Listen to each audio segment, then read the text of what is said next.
দাদু গো তোমার হাত ধরিয়া কই এবার বিয়া না করাইলে দেশে থাকবার নই। দাদু গো তোমার হাত ধরিয়া কই এবার বিয়া না করাইলে দেশে থাকবার নই। দাদু গো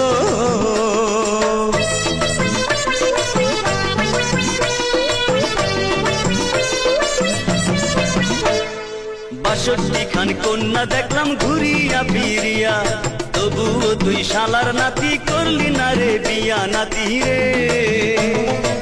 ৬২ খান কন্যা দেখলাম ঘুরিয়া ফিরিয়া, তবুও তুই শালার নাতি করলি না রে বিয়া। যা যা তুই দূরে সইরা যা, তোর বিয়ায় আমি আর করাইতে পারুম না নাতি রে। দাদু গো তোমার